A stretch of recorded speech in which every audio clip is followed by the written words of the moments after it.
आज मंच पे आसीन हमारे साथ हमारे पार्टी के अध्यक्ष आदरणीय राजू बाथम जी, हमारे पिछोर के लोकप्रिय जनसेवक जिन्होंने पिछोर में एक इतिहास रचने का कार्य आपके आशीर्वाद से किया है, मेरे अपने प्रीतम लोधी जी, मंच पर आसीन हमारे पाल समाज के गुरु अवध शरण त्यागी महाराज जी, जिनको मैं प्रणाम करता हूं, गोपाल सिंह पाल जी, राम स्वरूप बघेल जी, राजकुमार पाल जी, जगत सिंह पाल जी, शोभाराम पाल जी, बंटी पाल जी, कल्याण सिंह जी, कबूल पाल जी, ज्ञान सिंह जी, राजकुमार जी, राहुल पाल जी, परमाल पाल जी, बलराम पाल जी, पालक पाल जी, देवी सिंह जी, पाथीराम पाल जी, बादाम पाल जी, राजपाल जी, भितरवार से आए हुए केशव बघेल जी, ग्वालियर से आए हुए बलराम बघेल जी, हमारे लाहौर से आए हुए नंदराम बघेल जी, दतिया से आए हुए मनोहर फौजी जी, ज्ञान सिंह बघेल जी, नेपाल बघेल जी, हमारे पूर्व मंत्री सुरेश धाकड़ जी और भैया साहब लोधी जी, पूर्व विधायक जसवंत जाटव जी, हमारे लाखन सिंह जी जो विस्तारक हैं, पंजाब सिंह जी यादव, समस्त हमारे उपस्थित महानुभव, और मेरे लिए सबसे महत्वपूर्ण मेरी अपनी समाज, मेरी पाल समाज।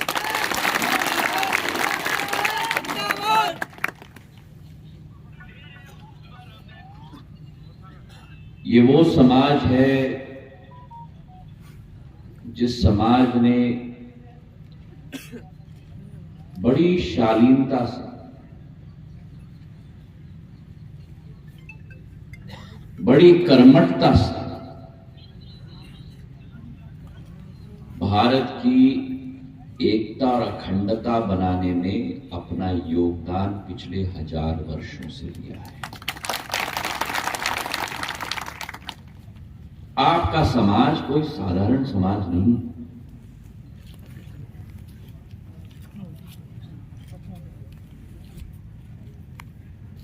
हमारे ग्रंथों में लिखा गया है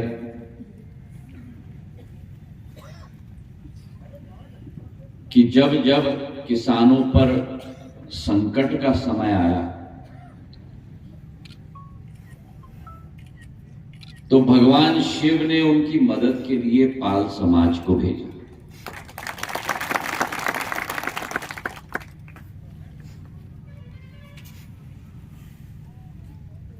आप इस पृथ्वी के लिए, मेरा पाल समाज एक वरदान से कम नहीं है भगवान।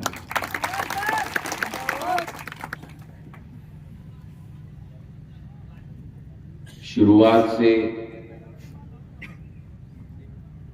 पशुपालन से शुरुआत हमारे समाज ने की, और पशुपालन के साथ पृथ्वी का भी रखरखाव करने का कार्य हमारे समाज ने सदैव किया। और आज उस पशुपालन और उस पृथ्वी का रखरखाव से आज हमारा समाज शिक्षा के श्रेणी में उच्च से उच्च स्तर पर पहुंच चुका है, और मां सरस्वती के आशीर्वाद से मेरा पाल समाज देश और दुनिया को शिक्षा प्रदान करने में पूर्ण रूप से आज सफल हो चुका है। चाहे शिक्षा की बात करें, व्यापार की बात करें, रोजगार की बात करें, मानव जाति का कोई क्षेत्र ऐसा नहीं है जहां पाल समाज ने अपनी अमीट छाप न छोड़ी हो। और क्यों ना हो ये,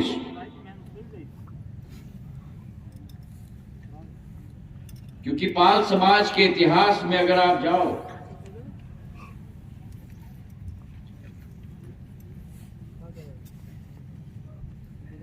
500 वर्ष पूर्व, 400 वर्ष पूर्व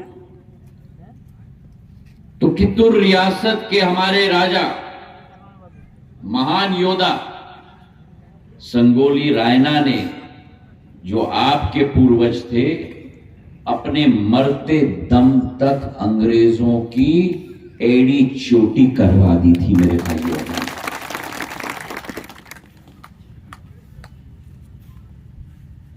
और उनकी शहादत आज तक पाल समाज की केवल नहीं, लेकिन देश के युवाओं को प्रेरणा देनी चाहिए। और मैं निवेदन करूंगा पाल समाज के हमारे सभी लोगों कि जब ऐसे सामाजिक आयोजन होते हैं, आपके समाज के वीर योद्धाओं का मंच से उनका विवरण होना चाहिए, ताकि आने वाली पीढ़ी भी उन वंशज और पूर्वजों से प्रेरणा लेकर अपना जीवन का व्यापन कर।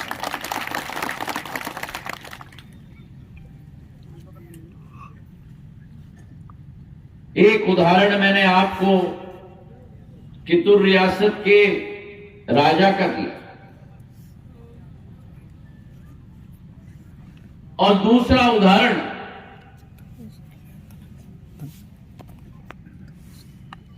मेरे दिल के साथ जुड़ा हुआ उदाहरण केवल नहीं है, मेरे रग रग और मेरे खून के साथ जुड़ा हुआ उदाहरण है। और वो उदाहरण है मराठा साम्राज्य की सबसे अलौकिक महारानी देवी अहिल्याबाई होलकर।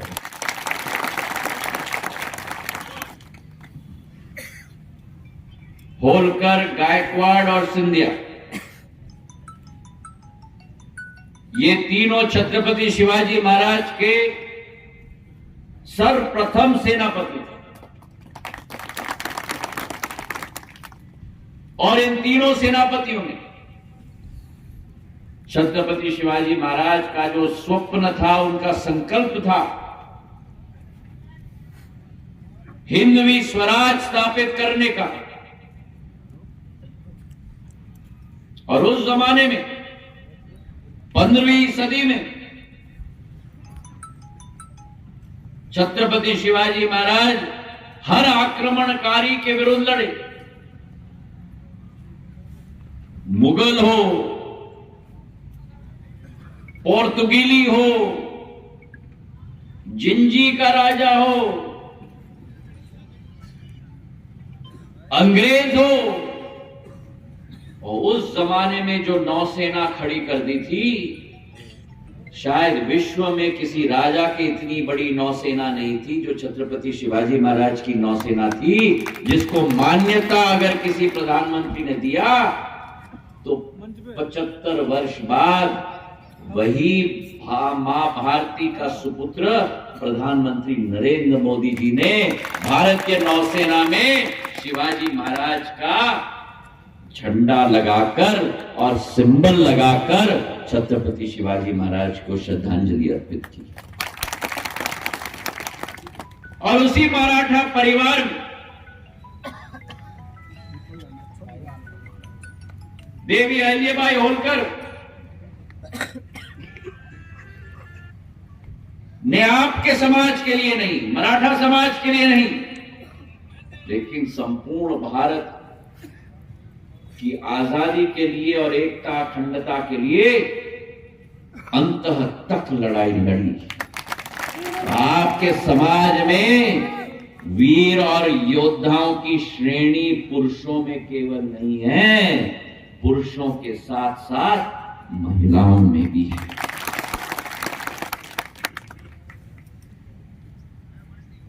कितने समाजों में ये क्षमता है? बिरला समाज होंगे, अपने आप घुड़सवारी करके हाथ में तलवार लेकर अपनी सेना का नेतृत्व युद्ध भूमि में करती थी।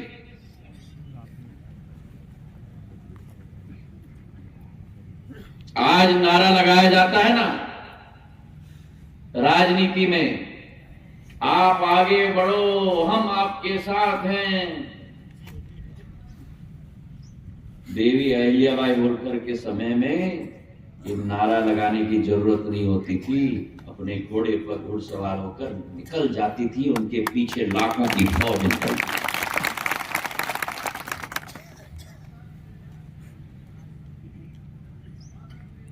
और उनका एक संबंध मेरे पूर्वज के साथ, महाजी महाराज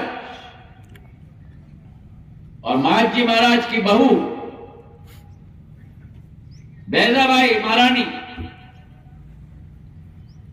महाजी महाराज जिन्होंने छत्रपति शिवाजी महाराज का सपने को साकार किया। 1771 में पहले हिंदू राजा जिन्होंने दिल्ली के लाल किले पर नाग निशानी झंडा फहराकर गाड़ के रख दिया मेरे भाई और बहन। और उनका और देवी अहिल्याबाई होलकर का एक भाई और बहन का रिश्ता था।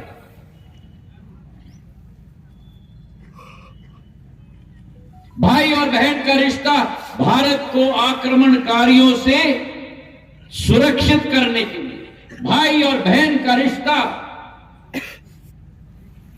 भारत की आध्यात्मिक शक्ति को, धार्मिक शक्ति को पूर्ण जीवित करने के लिए। और महाजी महाराज और देवी अहिल्याबाई होलकर ने मिलकर धार्मिक और आध्यात्मिक शक्ति देश की पूरे केवल संरक्षित करने के कार्य नहीं किया, लेकिन पूरे भारत में मंदिर और धर्मशालाओं की श्रृंखला बनाने का कार्य भाई बहन ने दोनों मिलकर किया। हिंदू त्योहार द्वारा प्रायोजित किए गए। उस समय में मराठा साम्राज्य, महाजी महाराज के समय में, आपको यकीन नहीं होगा, इतिहास के पन्ने में लिखा जाता है अटक से कटक। अटक मतलब काबुल अफगानिस्तान के पास, और कटक मतलब उड़ीसा। अटक से कटक गुजरात के भारूच से लेकर प्रयागराज इलाहाबाद तक ये मराठा साम्राज्य था उस समय।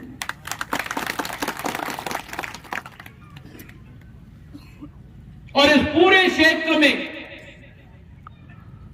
हिंदू धर्म और अध्यात्म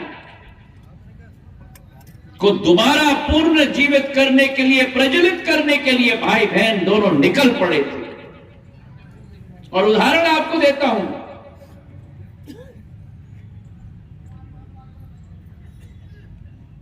देवी अहिल्याबाई का नाम लेते हैं तो इंदौर की बात की जाती है। महाजी महाराज का नाम लेते हैं तो ग्वालियर की बात की जाती है।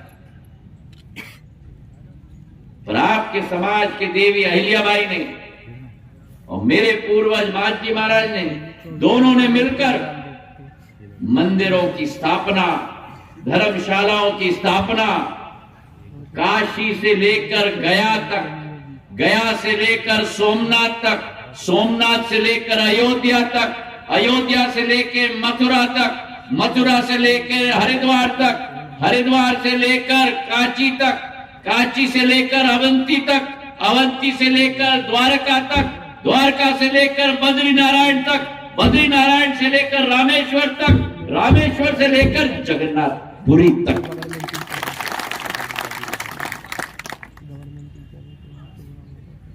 ये इतिहास है आपके समाज का मेरे भाइयों। और ये एक एक बच्चे में समाहित करना, गुरु महाराज जी, आपका और संपूर्ण समाज का दायित्व होना चाहिए।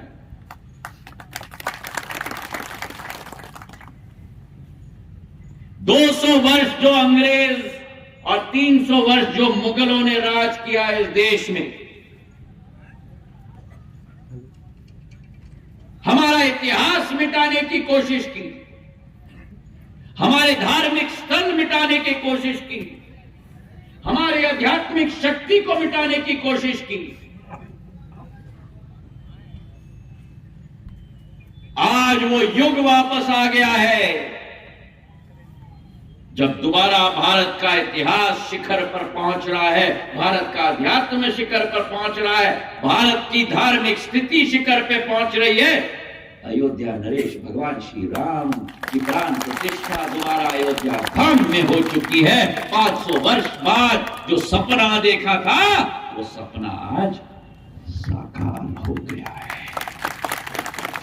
बोलो मेरे साथ, सियावर रामचंद्र की जय, सियावर रामचंद्र की जय, सियावर रामचंद्र की जय।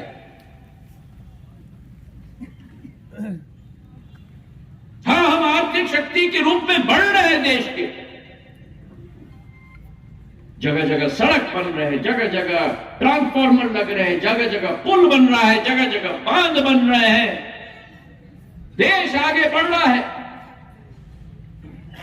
प्रधानमंत्री जी के नेतृत्व में आज 5वीं बड़ी आर्थिक शक्ति पूरे विश्व में हम बन गए।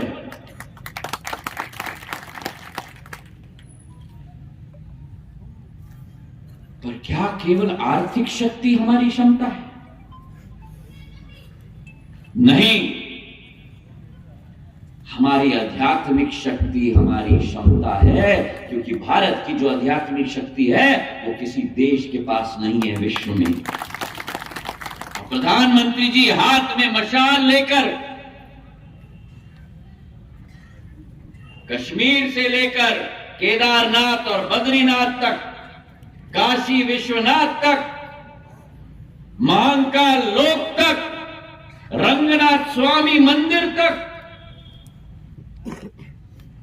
देश का आखिरी पॉइंट जहां से सेतु लगता है श्रीलंका तक और अयोध्या तक भारत की आध्यात्मिक शक्ति को दोबारा पुनर्जीवित करने का कार्य कर रहे हैं मेरे भाई और बहनों।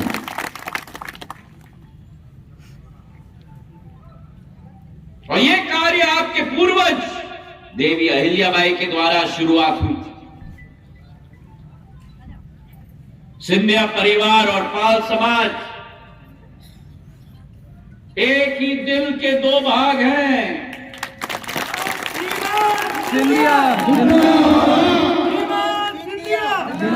और मंच से जो यहां आह्वान किया गया बलराम जी द्वारा, नंदलाल जी द्वारा, केशव जी द्वारा, गोपाल जी द्वारा,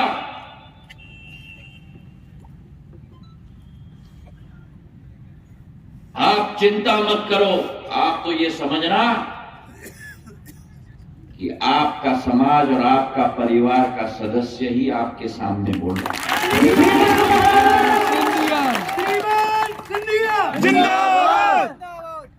और सही बोला नंदराम जी ने। एक संबंध है बहुत पुराना पाल समाज के साथ। जय श्री राम बघेल जी को 2 बार अध्यक्ष, 1 बार अध्यक्ष बड़े महाराज ने बनाया था, 1 बार अध्यक्ष मैंने बनाया था भिंड। थोड़े से चूक गए।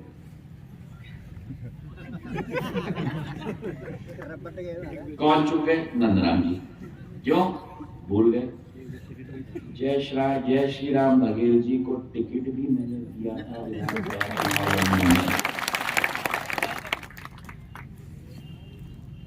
बघेल समाज को आगे करने का काम सदैव सिंधिया परिवार ने किया। आपकी समाज की महिला रमापाल को हमने आगे किया है ग्वालियर में। और तो और क्या कहूं, या बलराम बैठे हैं, केशव जी बैठे हुए हैं। मैंने लड़ के और भिड़ के आपके समाज के ही हरिपाल को ग्वालियर के नगर निगम के नेता प्रतिपक्ष मैंने बनवाया। मैं शब्दों में विश्वास नहीं करता मेरे समाज के सभी सदस्यगण, मैं कार्य प्रणाली पे विश्वास करता हूं।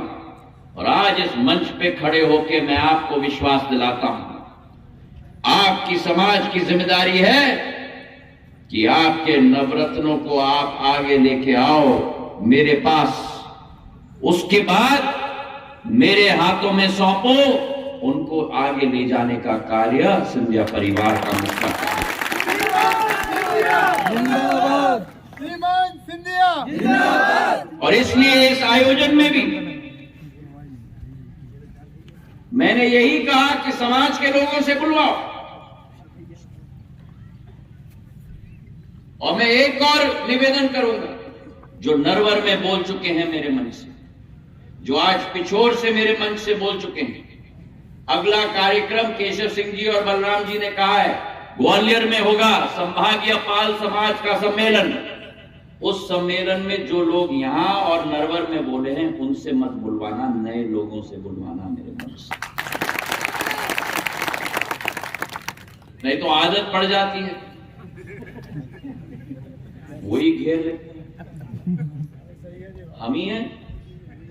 अरे भाई, नौजवानों को आने दो। जिला पंचायत का जो सदस्य बनाए हैं, जनपद का जो सदस्य बनाए हैं, 4 बार जो पार्षद बनाए हैं, उन लोगों से बुलाओ मेरे मंच से, वो भी तो मुझे मिले। पाल समाज का नेतृत्व 5-6 लोगों तक सीमित नहीं है। आज भी संगठन हो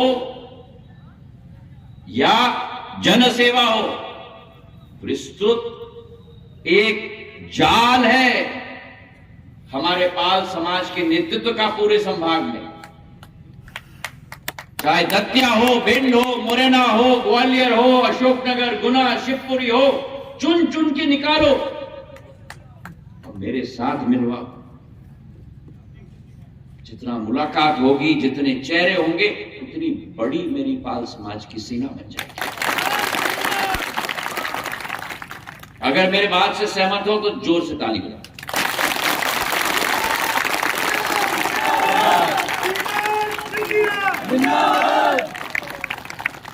आप लोगों की जिम्मेदारी है, मैं निवेदन करूं कि मेरी परिचय समाज के अंदर बढ़ाने की। आपकी जिम्मेदारी नहीं है कि मुझे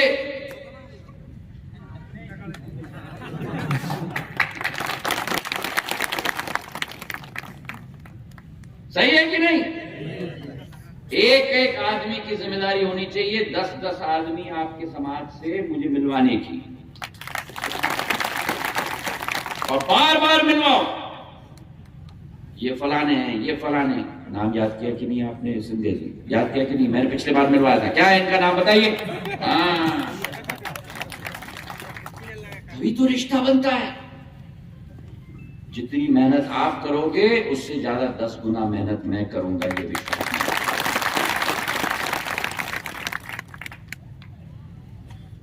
आश्वस्त कराना चाहता हूं मैं पाल समाज को, केवल पिछोर के नहीं, समूचे संभाग को इस कार्यक्रम से आप और हम मिल के कार्य करेंगे। आप और हम मिल के क्षेत्र का विकास करेंगे। आप और हम मिल के नया नेतृत्व उभारेंगे और जनसेवा में साफ दिल के साथ आगे बढ़ते जाएंगे। इन्हीं शब्दों के साथ आपका बहुत बहुत धन्यवाद। जय हिंद, जय भारत।